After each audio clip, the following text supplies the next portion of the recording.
Hey, Nichole Huntsman here. All right, I am here to help you figure out what to buy for that person on your list this year. That's a tricky, tough one to find presents for. So what we're going to do, we are going to take a peek at this person, or maybe it's you, or maybe it's someone maybe it's your whole family. You want to sit down with a notepad and make a list here. Instead of looking at the person's sun sign, we're going to look at their moon sign. So for those of you who are new to astrology, if you're saying, what is a moon sign? Go to astro.com and go to their extended chart selection, and you can create a birth chart for yourself. You just need your birth date, of course, your birth time, and the city. So if you don't have the birth time, that's okay. You can go ahead and put your birth date in with a noon birth time. But because the moon changes signs every about 2.5 days, there's a good chance that your moon, it's possibly you were born on a day it changed signs. So birth certificate time, written time, those are always preferable, okay? Now, why are we going to use the moon? Why not use, I don't know, Mercury or someone's Venus maybe? Now, a couple of reasons. First of all, a person's moon, if you think about the moon as an object, as a celestial object, it's, of course, the closest to us here on Earth, meaning from our perspective, it's the quickest. And it does obviously make its rotation every about, lunar month for us, and so around the Earth. So it's quick, so that makes it more personal. That moment you were born, it's not just the date you were born, but it's the time and the location. It's kind of a little freeze frame of the fabric of space-time. It sort of freezes it right in that moment, and you walk into existence, and you become a conscious, well, babies are sort of unconscious, but you become a part of the fabric of existence. When you take that first breath, you separate from the mother. So moon, it is the part of us, I believe, that is developed while we are in the mother's womb. Once I think the brain has developed enough to sort of hear sounds, or perhaps to feel primary emotions. From mothers stressed while pregnant, I would imagine that things like adrenaline and cortisol that are in her blood stream might also cross over the placental barrier and enter the baby's bloodstream. So like the mother's sort of emotional state maybe may perhaps affect the baby's development, but then also when that baby is born, they're unconscious, right? So like the tabula rasa idea, I suppose. The world around them, they're learning every day new things, and they're learning when they have discomfort or pain, how does the world respond? And of course, our first primary caregiver tends to be the mother. So your moon is developed in a sense, you're born during a certain time. The moon you were born under, it's just the moon you were born under, right? It's like a clock. So your mother wasn't necessarily like an Aries, or literally an Aries if you have an Aries moon, but the way you perceived your emotional needs being met by this initial, caregiver, it's going to be seen through an Aryan lens. Okay, so that being said, the moon in a person's chart shows you how that person unconsciously, from a very deep rooted, psychologically rooted place as a human, how they experience existence. And the human experience, of course, is tied to emotion, right? We know that memories that we have that tend to stick with us longer are those when we have adrenaline, or we have a flood of adrenaline because it's a scary experience, and that imprints the memory on our brain. So point being, emotion is really powerful, and if you can find a gift for somebody that speaks to that part of that person, voila. All right, so that's my sort of preamble. Go to astro.com. You can pause this, go to astro.com. I'll put a link below, and then come back. You're shopping for a Libra moon. Let's talk about Libra and what motivates these people. So, Libra moon, this is another one. I take issue a lot of times with a lot of the interpretation of the archetypes. Libra isn't all about everything being harmonious and peaceful. In fact, I would say in my experience with clients, for example, some of the clients that I've had problems with, difficult clients, they've been Libra moons. They've been the more sort of aggressive even people I've dealt with. Not always. I've had lots of wonderful Libra moon clients as well. But because they're the opposite of Aries, there's an element to Libra where it's like they many times will feel like I'm seeing things from your perspective and you're not seeing things from my perspective, and that's not fair. I'm putting the effort in to see things how you're seeing them, right? I'm trying to understand you. The thing is, what can happen sometimes with Libra is, because it is a process that has to do with the projection, you're guessing what this other person, how they're feeling, and so you're acting in a certain way that you think they want you to act, but it's really how you perhaps want them to treat you, if that makes sense. So Libra can get a little bit, Libra moon can get a little bit in a tiz sometimes if they feel like there's injustice, I suppose. Now, that being said, I just had to get that out of the way. Yes, Libra does have to do with harmony, and it does have to do with beauty and aesthetics and creating an environment that's pleasing. But it's a social archetype. So emotionally, if you think of the child, the baby, and the mother, and that relationship between those two being this initial place where this child learns socially how to behave in order to get what that child deserved or desired, learned that initial coupling relationship with the mother.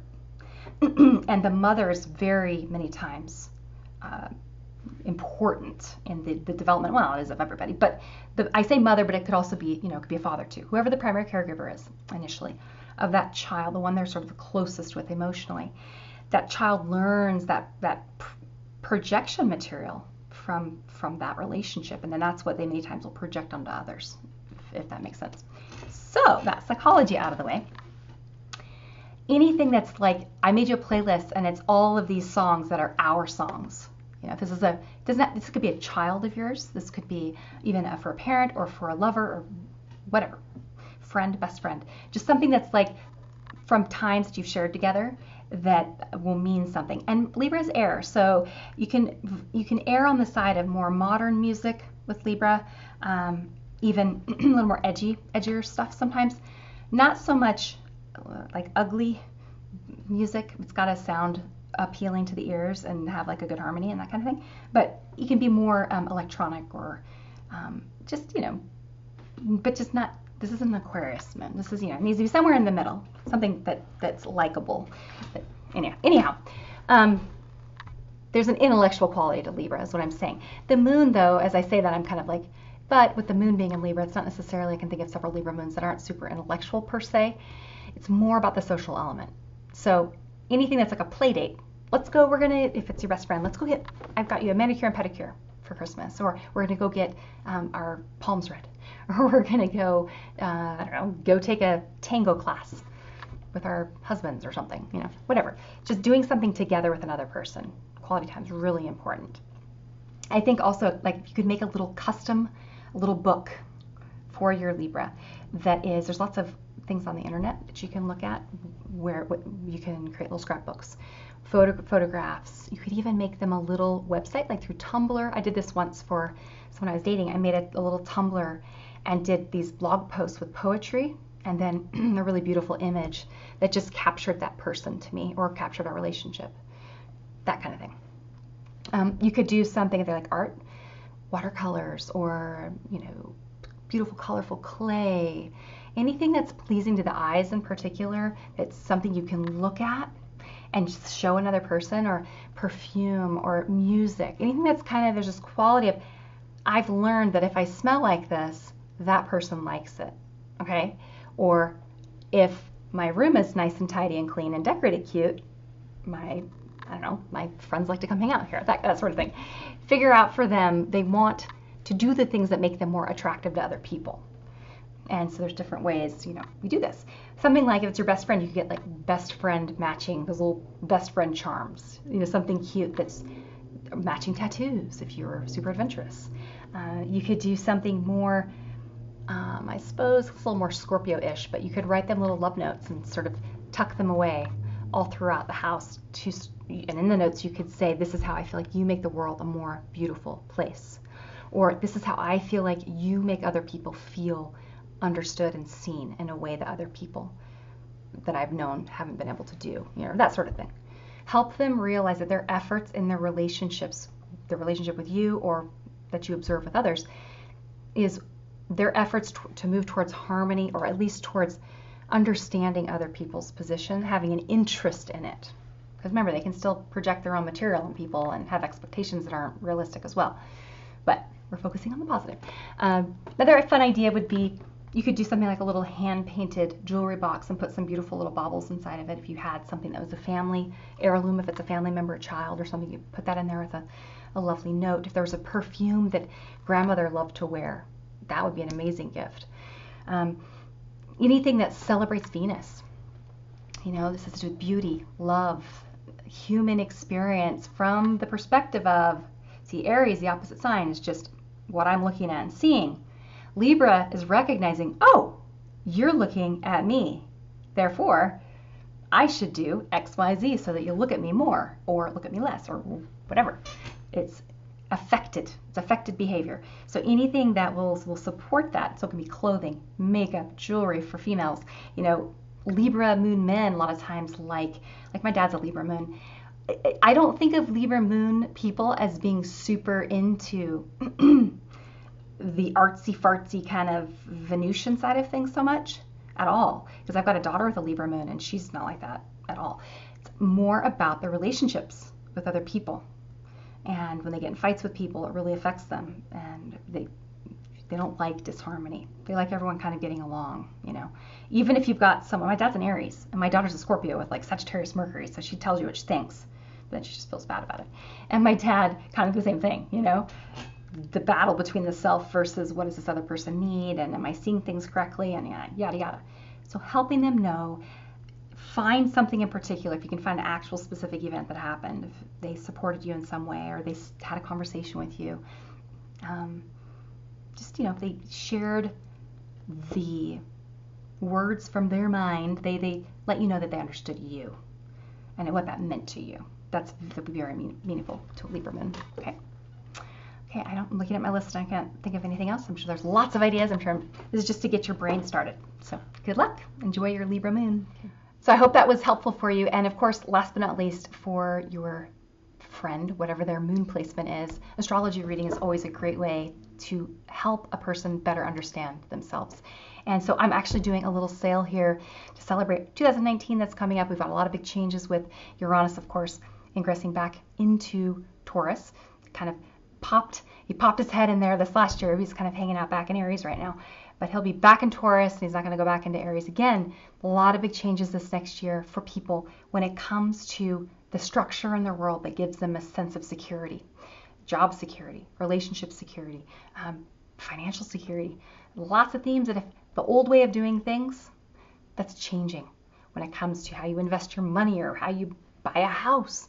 And my good friend was saying she thinks there's going to be a lot more barter and trade and jobs. The job market's going to be shifting. And we've got a global economy that we're all dealing with, technology shifts and changes. So point being, this next year is a big year. And if you thought that 2018 was a little tricky, me personally, I don't even remember 2018. I'm like, wait, what? Hold on. I still feel like it's January, kind of a crazy year. 2019 has some unique challenges. It's got some beautiful pieces too. Every year there's no good nor bad. But I'd be happy to help you navigate those, like how personally it might show up in your life, as well as people that you love and care about. So I'm doing they're 40-minute forecasts. They're shorter, kind of mini forecasts, which frankly, it's more concentrated. So we'll do a look at your progress chart, and then we'll do a look at your solar return chart. I do it in 2 sections. It's a little video recording just like this, addressed to you, and it's uploaded onto a private or an unlisted YouTube playlist for you to watch. So it's and then you can ask me questions if you have any. Let me know if you're interested, and the way you do that, you go to my website, and on the website you can see the calendar, the schedule. You can pick the time. The time is not exact necessarily. It's just because I can only take so many people per day. So at the end of the day, you get your link and you get your video that you can watch. You can pay for it there on the website. You pay for it. You do it all. It's very easy. And I take credit cards, debit cards, all that normal good stuff, PayPal, etc. It's very easy, and hopefully it's something where we can do a little work together. It can make your upcoming year be something that you're prepared for the weather. You got your umbrella or your boots or your tank top, what have you. Okay, hope you all have a happy holidays, Merry Christmas, Happy Kwanzaa, Happy Hanukkah, Festivus. If you don't celebrate, whatever it is, stay safe, and thank you so much for all of your support on my channel. And this has been a real wild ride. Okay, take care. All right, bye-bye.